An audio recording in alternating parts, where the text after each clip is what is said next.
começa com a concessão para a construção da ferrovia ocorrida nos termos da Lei Provincial número 18 sublinhado, de 21 de março de 1872.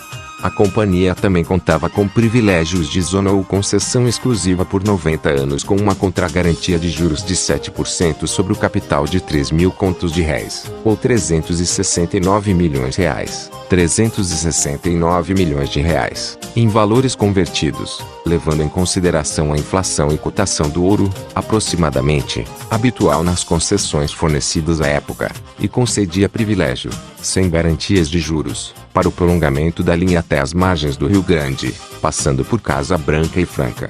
No dia 1 de julho de 1872, no Paço da Câmara Municipal de Campinas, reuniram-se em Assembleia Geral os acionistas da nova empresa, entre os quais a família Silva Prado, Antônio de Queiroz Teles e José Stanislau do Amaral, que eram grandes proprietários de plantações de café, e o Barão de Tietê, por si próprio e pela empresa de seguros que presidia, a Companhia União Paulista. A reunião realizada visava a discussão e aprovação do projeto e de seus estatutos, assim como a eleição da diretoria provisória que o deveria gerir os negócios da empresa até a sua organização definitiva.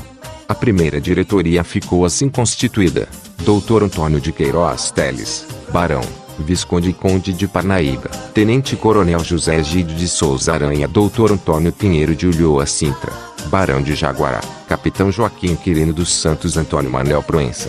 Estes mesmos diretores foram eleitos em caráter definitivo na Assembleia Geral realizada em 30 de março de 1873.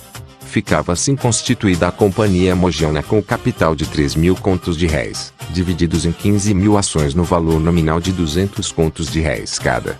As obras de construção da ferrovia iniciaram-se em 2 de dezembro de 1872, muito tempo antes de se ter assinado o contrato com o governo provincial, o que só ocorreu 19 de junho de 1873.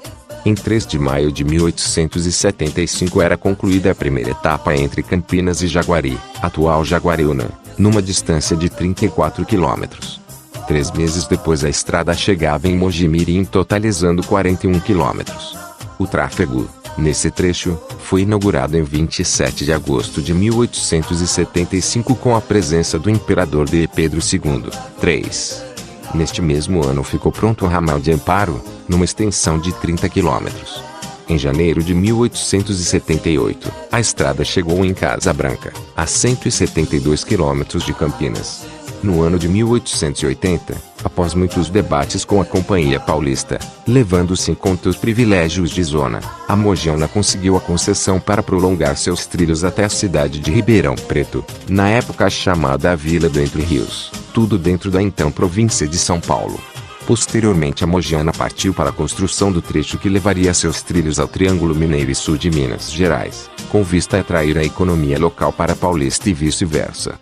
O ramal de Poços de Caldas foi concluído em 1886. O Rio Grande foi atingido em 1888. O ramal de Franca em 1889. Nessa época a empresa recebeu o nome de Companhia Mogiana de Estradas de Ferro e Navegação, tendo em vista que em 1888 iniciava o serviço de navegação fluvial pelo Rio Grande, com o transporte de mercadorias ligado em grandes batelões, ou chatas de madeira, com capacidade de 15 toneladas cada um. Ainda em 1889, na tentativa de quebrar o monopólio britânico sobre a rota do Porto de Santos, a Companhia Mogiana planejou construir um novo ramal partindo de sua linha em Atibaia, seguindo o lado paulista aos pés da Serra da Mantiqueira, cortando o Vale do Paraíba até chegar ao Porto de São Sebastião, criando outro acesso das plantações de café paulista a um porto de escoação para o exterior, fora da zona de privilégio da São Paulo Highway.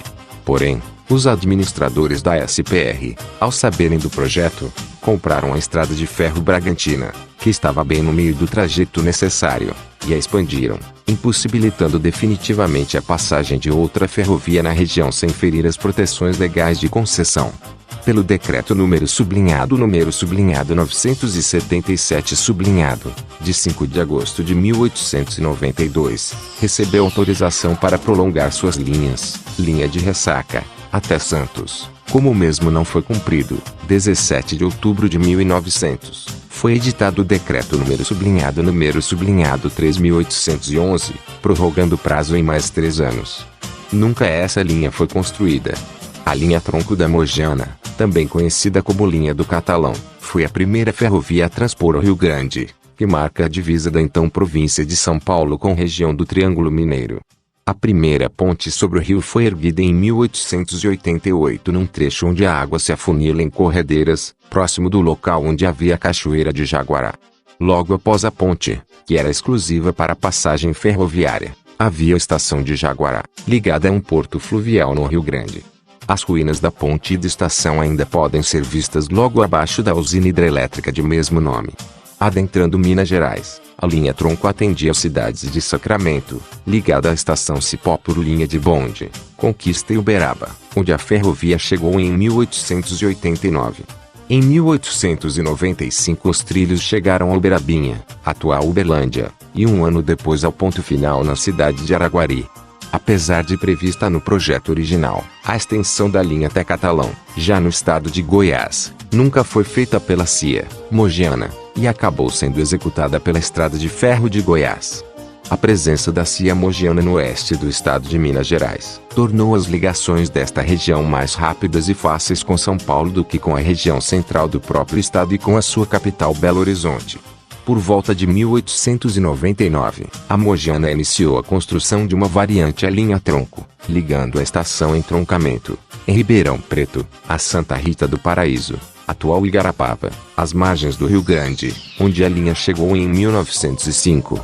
10 anos depois, a construção de uma grande ponte metálica rodoferroviária permitiu a extensão da linha até Uberaba, reduzindo significativamente a distância entre o Triângulo Mineiro e Ribeirão Preto. Em pouco tempo, o chamado ramal de Igarapava passou a concentrar a maior parte do tráfego, suplantando a antiga linha tronco. Declínio. Na década de 1930, com o declínio da produção de café e os problemas econômicos originados pela Segunda Guerra Mundial, a Mogiana entrou em dificuldades financeiras, que se refletiram negativamente na prestação de seus serviços e passou a ser controlada pelo governo do estado de São Paulo em 1952. Em 1967 a Mogiana, já estatal, assumiu a administração da Estrada de Ferro São Paulo e Minas, cujas linhas correm entre as cidades de São Simão, São Paulo até São Sebastião do Paraíso, Minas Gerais.